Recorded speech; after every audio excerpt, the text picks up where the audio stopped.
Hello everyone, welcome back to another video of पास हो जाओगे एंड आज हम करेंगे equations of motion. Equations of motion ध्यान से सीखना, एग्जाम में ज़रूर आती हैं।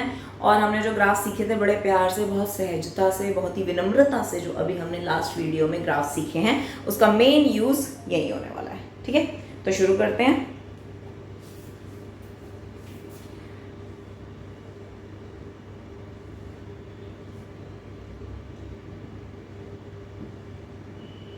Velocity time graph, time 0,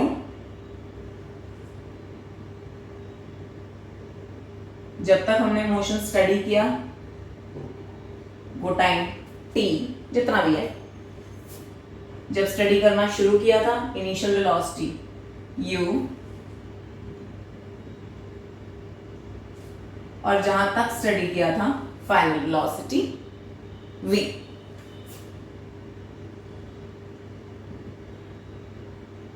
Now O, A, B, C, D, E. O, A, B, C, D, E. ये मैंने इस ग्राफ के पूरे पॉइंट्स मार्क किए हैं। ये ग्राफ कैसा है? ये है uniformly accelerated motion. Uniformly accelerated motion कैसे? Velocity time graph, straight line. अब ये बात इजीली समझ में आनी चाहिए अगर प्रीवियस वीडियो देखी है तो, नहीं तो अभी जाके देखो before you proceed this. Okay, so velocity time graph, straight line, uniformly accelerated motion, and we are going to determine और derive 3 equations of motion, which are namely v is equals to u plus at, s is equals to ut plus half at square, and v square minus u square is equals to 2as। ठीक, ये 3 device out करेंगे। तो अब इसको device out करने के लिए we are using graphical method, that is why we have drawn this graph, plus there are 2 more methods। एक तो डिफरेंशिएशन बेस्ड मेथड होता है, इंटीग्रल मेथड, जिसको हम 11th क्लास में सीखते हैं, कोई ज़रूरत नहीं है आपको जानने की। और एक और होता है अलजेब्रिक मेथड, जो आपको लखमीर सिंह मंजीत कौर बुक में आपको इजीली मिल जाएगा, बट वो जनरली एग्जाम में नहीं आता and it is omitted from the syllabus. Okay, so we are learning only graphical method. So graphical method, to find out the first equation of motion, we begin with, we know acceleration is change in velocity upon में time taken। Change in velocity upon में time taken। So change in velocity is final velocity है v, मैंने mark कर दिया कि आखिरी में velocity v थी, and initial velocity u upon में time taken is t। But since we are going with the graphical method, directly लिखना is not the solution. You better write it in the graphical form first, यानी कि OD final velocity, OE initial velocity, and OA is the time taken. Now put the values. V minus u upon में t, and that gives you acceleration, जो कि एक तरीके से हमारा formula है, कोई बड़ी बात नहीं है। लेकिन हम क्योंकि ग्राफिकल मेथड से कर रहे हैं, हमें इस तरह से प्रेजेंट करना जरूरी है। आफ्टर दिस t यहाँ पे डिवाइड हो रहा है, इधर जाके मल्टीप्लाई।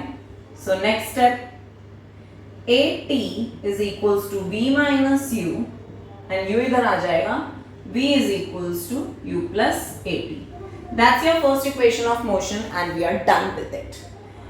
इसको हम मार्क कर देते हैं as 1, which says first equation of motion, and इसको मार्क कर देते हैं A क्योंकि इसका यूज है आगे, और इसको मार्क कर देते हैं B क्योंकि इसका भी यूज है आगे।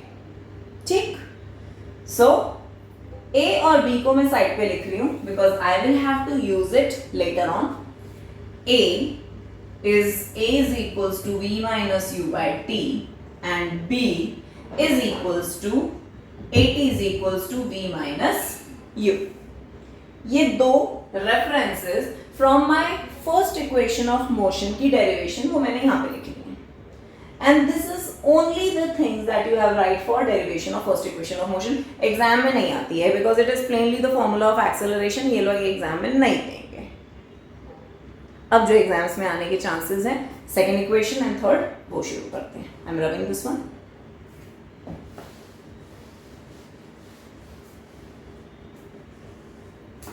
नाउ सेकेंड को समझने के लिए you will have to understand a concept. उसके डिटेल्स नहीं बताऊंगी अभी, फिलहाल सिर्फ बात बता दूंगी. बात यह है कि जब भी मुझे वेलोसिटी टाइम ग्राफ में डिस्प्लेसमेंट फाइंड आउट करनी होती है, आई एम रिपीटिंग अगेन, जब मुझे वेलोसिटी टाइम ग्राफ में डिस्प्लेसमेंट फाइंड आउट करनी होती है, that is done by finding the area under curve. यानी कि इस कर्व या इस ग्राफ की लाइन और एक्स एक्सिस के बीच में जो एरिया होता है, it gives me displacement. So I am writing it in the form of some explanation here कि displacement is equals to area under curve of VT graph. क्योंकि VT graph में displacement नहीं दी होती, keep that thing in mind. VT graph में displacement नहीं दी होती, तो अगर आपको डिस्प्लेसमेंट निकालनी है, that is area under curve in a VT graph. So considering this, displacement is equals to area OABE, this rectangle, plus area EBC, this triangle. OABE, this rectangle, and EBC, this triangle. Okay? तो ये area होगा, since it is a rectangle, length into breadth, which is OE into OA. Length OA, breadth OE. And for triangle EBC, it is half into base into height, which is BC. Triangle के लिए half into base into height. अब graph के हिसाब से इसमें values लगा रही हूं. OE is U, OA is T, half into EB is T, and BC ध्यान से देखो, BC is AC minus AB, or I should say AC minus AB. ठीक? So BC is AC minus AB, brackets closed, UT plus half T, and AC की value V, AB की value U. This is V minus U. अभी V minus U ये reference के लिए रखा था ना. यूजिंग B मैं V minus U की बजाय लगा दूंगी 80. So using B,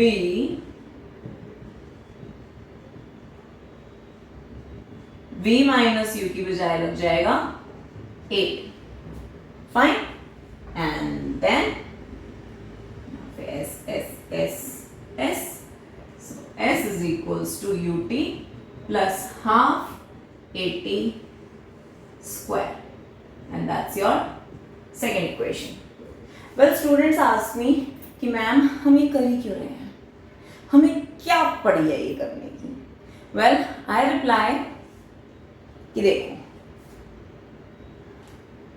खैर उनको बहुत डिटेल रिस्पॉन्स दिया था, आपको भी दे देती हूँ कि जब मीटियोर्स अर्थ पे आ रहे होते हैं, देयर वाज अ मीटियोर, जब अर्थ पे एक ऐसा मीटियोर आ रहा था जो कि ऑलमोस्ट वर्ल्ड को डिस्ट्रॉय कर देता, कुछ साल पहले की बात है, और नासा ने देन मिसाइल भेज के उसको इन स्पेस ही डिस्ट्रॉय कर दिया था. तो ऐसे मिसाइल की स्पीड समझ के और फिर अपने मिसाइल के लिए ऐसे मीटियोर की स्पीड समझ के और अपने मिसाइल की स्पीड और पावर को अकॉर्डिंगली एडजस्ट करके जब ये speed related, acceleration related decisions लिए जाते हैं, वो बेस्ड ऑन, मतलब स्टार्टिंग बेस यहीं से आता है. Based on these equations such decisions are made, और तभी एक्यूरेटली वो पहली मिसाइल से ही उस मीटियोर को डिस्ट्रॉय किया जा सका था. वरना क्या होता, वरना जैसे आप लोग छर्रे वाली गन से गुब्बारे फोड़ते हैं ना, ये मिसाइल गई, बच गया मीडिया, और ये गई, बच गया मीडिया, फिर फेंकते रहो मिसाइल, आधा वर्ल्ड उन मिसाइल से ही शायद डिस्ट्रॉय हो जाता है, क्योंकि वो ऊपर से जाके नीचे गिर जाती है। तो सब चीज़ें पहले से कैलकुलेट करके रखनी पड़ती हैं, and starting from these formulas ऐसा होता है। अब ठीक है, ये मत कहना कि बहुत मैं हाई लेवल एग्जाम्पल ले रही हूँ, हम सब ने साइंटिस्ट थोड़ी ना बनना है, ऐसे तो फिर कुछ अच्छा सोचो ही मत, कुछ करो ही मत, चुपचाप सीखो। Okay, this is the second equation of motion and it's done. I'm rubbing it.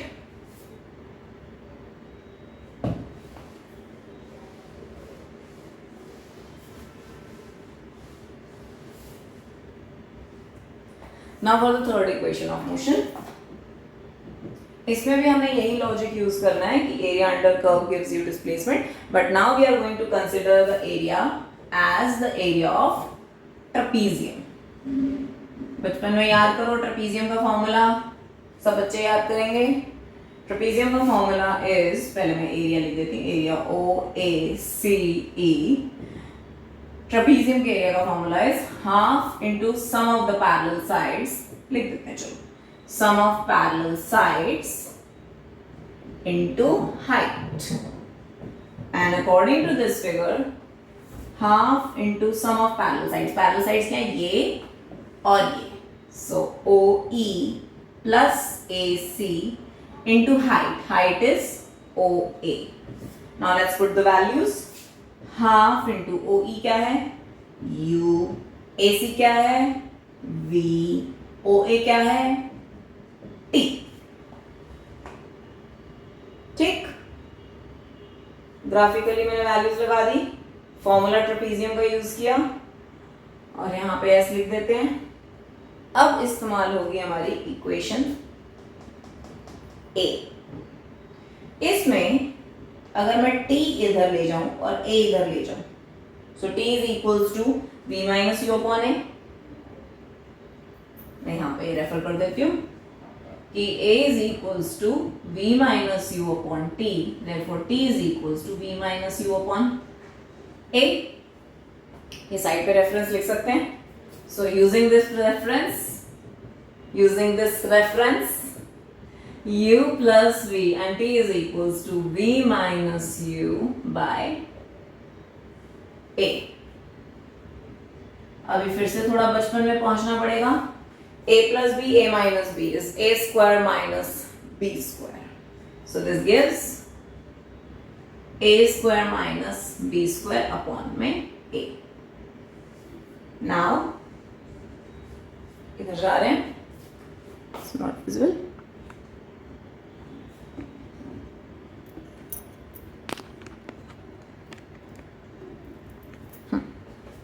इधर जा रहे हैं तो हो जाएगा 2as is equals to v square minus u square। फिलहाल तो सिर्फ ये 2a जो कि डिवाइडिंग फैक्टर्स थे, जो चीजें यहाँ डिवाइड हो रही है इधर जाके multiply, so it became 2as is equals to v square minus u square, and that is my third equation of motion। Is it easy? See, I have made it a small video. You can see it in loops to get more clarified on your concepts. Equations of motion में से एक equation हमेशा exam में आएगी, you just cannot ignore it। ज़्यादा marks की भी आ सकती है, 4 मार्क्स की आ गई तो तुम्हें भगवान ही बचाएगा, ठीक है। तो you better be prepared, all the best, do well, bye। Okay, अब हम क्या करते हैं, हम ना कुछ न्यूमेरिकल्स कर लेते हैं based on equations of motion जो हमने अभी सीखी हैं। तो मैंने कुछ न्यूमेरिकल्स आपके लिए चॉक आउट कर रखे हैं, वो आपको कहीं मिल भी जाएंगे, बट उनको सॉल्व करना सीखना अभी हमें देखना है, तो उस पर आप थोड़ा सा ध्यान देना। Okay, first question, but first I am writing equations of motions in the side so you can refer them. v is equals to u plus at, s is equals to ut plus half at square, and v square minus u square is equals to 2s। ये रही हमारी equation of motion, right. First question, a scooter acquires a velocity of, a scooter acquires a velocity of 36 km per hour in 10 seconds after start. Calculate the acceleration of the scooter. Okay, इस question में a scooter requires a velocity of 36 km per hour. Means it requires, उसकी ये velocity हो जाती है in 10 seconds. So time taken is 10 seconds after start. After start का मतलब ये हुआ कि initial velocity was 0 meter per second and finally जो उसकी velocity हो जाती है it is 36 kilometers per hour. Right? So अगर ये वेलोसिटी किलोमीटर पर आवर में है एंड टाइम सेकंड्स में गिवन है तो इसका मतलब ये है कि हमें ऐसा यूनिट्स में डील करना चाहिए, हमें इस किलोमीटर पर आवर को मीटर पर सेकंड्स में कन्वर्ट करना चाहिए. So let's do it. 36 multiplied by 5 by 18, shortcut जो मैंने बताया हुआ है 1 the 2 the, that is 10 meter per second. And they have asked us for the acceleration. Now using these values t, u, v and I have to find a. कौन सी वाली equation suitable रहेगी? The first one. Why? Because v is equals to u plus 80 में मेरे पास v है that's 10, मेरे पास u है that's 0. मुझे acceleration find out करनी है and I have time as 10. So it is 10a, 10. So acceleration is 10 by 10, that's 1 meter per second square. और आप इसको ऐसे भी लिख सकते हैं 1 meter per second square. किसी भी फॉर्म में लिखा हो बात एक ही है और उसमें कुछ कंफ्यूज होने की जरूरत नहीं है. आई think this was pretty easy. ये एक्सेलरेशन वाले फॉर्मूला से भी हो जाता बट हमें इक्वेशंस ऑफ मोशन से भी आपको कंफर्टेबल करना है. And keep that thing in mind कि ये जो फर्स्ट इक्वेशन ऑफ मोशन है ये एक्सेलरेशन वाले फॉर्मूला से बिल्कुल सेम ही है, उसी का मॉडिफिकेशन है. तो मोस्टली ऐसा होगा कि जहां पे फर्स्ट इक्वेशन लग रही है आपको लगेगा कि एक्सेलरेशन वाले फॉर्मूला से भी हो सकती है. ठीक. So I am rubbing this one now. Now the second question.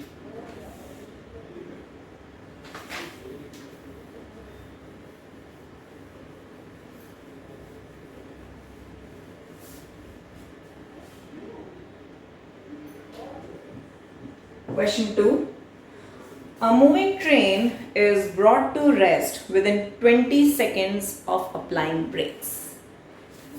A moving train is brought to rest within 20 seconds of applying brakes. Find the initial velocity if the retardation due to brakes is 2 meter per second square. Find the initial velocity if the retardation due to brakes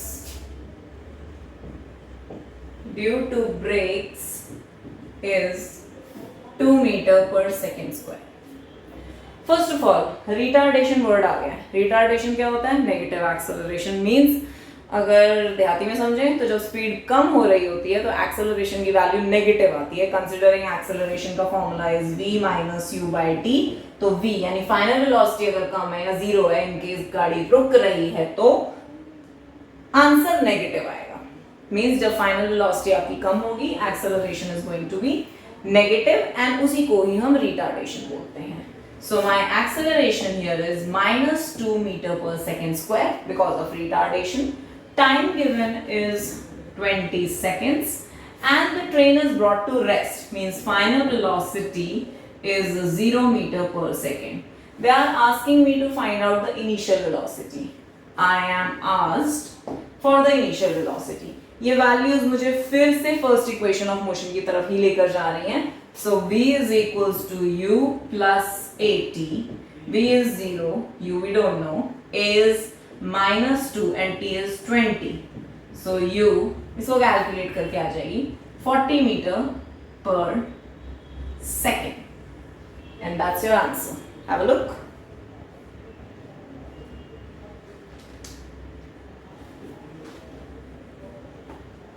I'm rubbing it.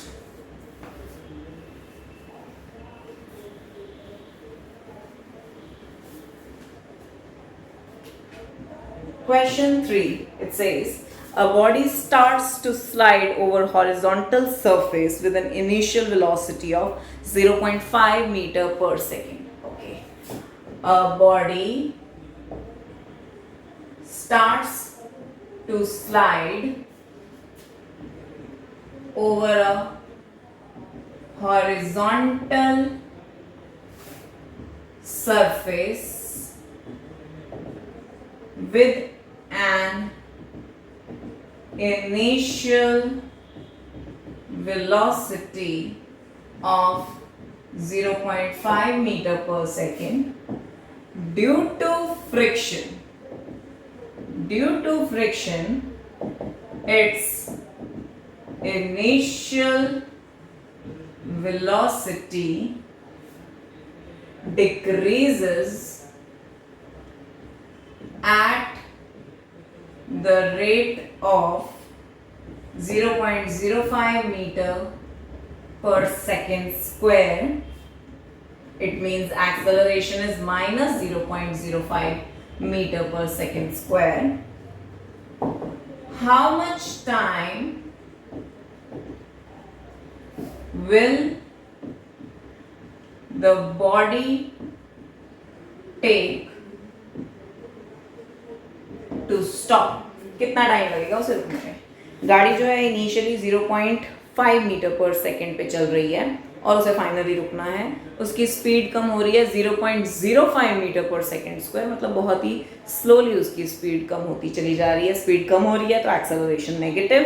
तो ये पूछ रहे हैं कि कितनी देर लगेगी उसे रुकने में. रुकने का मतलब कि फाइनल वेलोसिटी इज 0 मीटर पर सेकेंड. इनिशियल वेलोसिटी शुरू में जो चल रही थी 0.5 meter per second and the acceleration is minus 0.05 meter per second square.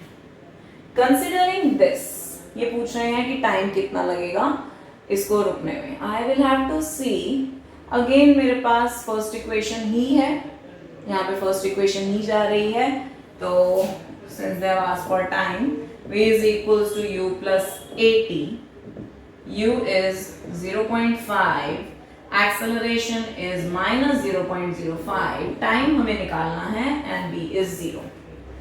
तो ये चीज तो 0 है, हम इस वाले पोर्शन को इधर ले आते हैं. It is 0.05 t and 0.5 u. t is equals to 0.5 upon में 0.05, decimal इधर jump, that's 50 by 5 and that is 10 seconds. Well, अभी तक हमने तीनों क्वेश्चंस जो किए हैं they are based on first equation of motion, but अभी और करेंगे. सारे फर्स्ट पे बेस्ड नहीं है, don't worry. I think this was pretty easy considering हमने पहले दो क्वेश्चंस कर लिए और ये दोनों भी मिलते जुलते से. I am right.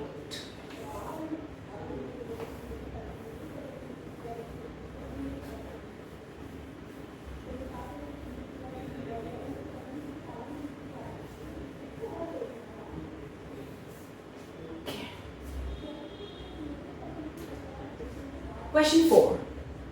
Now a different equation of motion. A racing car has a uniform acceleration of 4 meter per second square. A racing car has a uniform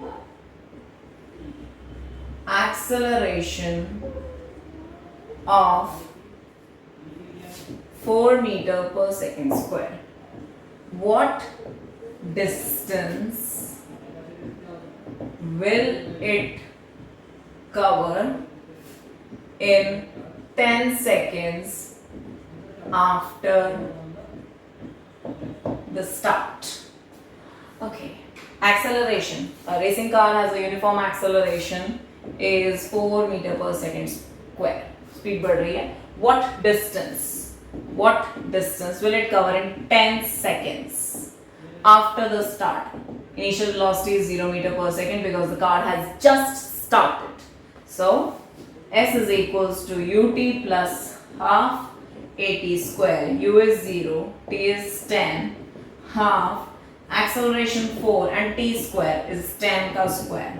See, 0 multiplied by 10 is obviously 0. 2 1 the 2 2 the, and that gives me 200 because 10 square is 100. 2 into 100, 200. So displacement is 200 meter or distance. मैंने ना किसी जगह पे कहा था कि until unless बहुत specifically mention हो आपके क्वेश्चंस में डिस्टेंस एंड डिस्प्लेसमेंट एक ही चीज है, परेशान होने की जरूरत नहीं है, बेकार में, ऐसे बेकार में. Okay, that was all. Information जो दी हुई थी एज इट इज मैंने लिख दी. उसके बाद यू हैड टू आइडेंटिफाई कि कौन सी इक्वेशन ऑफ मोशन लगेगी. यहाँ पे लगी थी सेकेंड वाली, मैंने वैल्यूज लगाई, मैथमेटिक्स लगाई, सिंपल कैलकुलेशन पूरी करके my answer is 200 meters and that is all. Alright,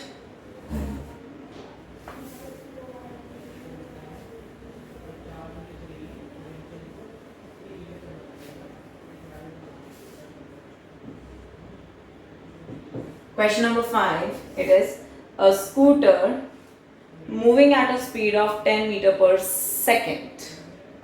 A scooter moving at a speed of 10 meter per second is stopped by applying brakes. Is stopped by applying brakes, which produces a uniform acceleration of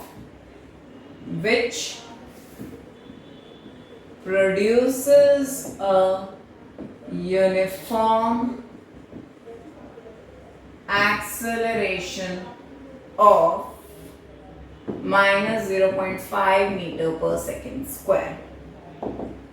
How much distance will be covered by the scooter before it stops? Okay, I'm reading it again. A scooter moving at a speed of 10 meter per second. It is already moving, so u is 10 meter per second. Is stopped. रुक गई है गाड़ी. So final velocity is 0 meter per second by applying brakes, which produces a uniform acceleration of minus 0.5 meter per second square. Acceleration is minus 0.5 meter per second square. Speed घट रही है, negative होगी acceleration. ये बात वैसे भी clear रखनी है. अगर क्वेश्चन में ना भी गिवन हो ना तो दिमाग चलाना शुरू करो, कहीं रिटार्डेशन लिखा होगा नहीं तो कुछ तो होगा. स्पीड घट रही है, at that moment acceleration is negative. Done? Okay, so acceleration is this, how much distance will be covered by the scooter before it stops. So they're asking for the distance. With the information that is given here, I can go to third equation because I have V, I have U, I have A and I have to find S. ये situation third equation की है. So following it, b square minus u square is equals to 2as. 0 का square minus 10 का square is equals to 2 into minus 0.5 into s. This is minus 100.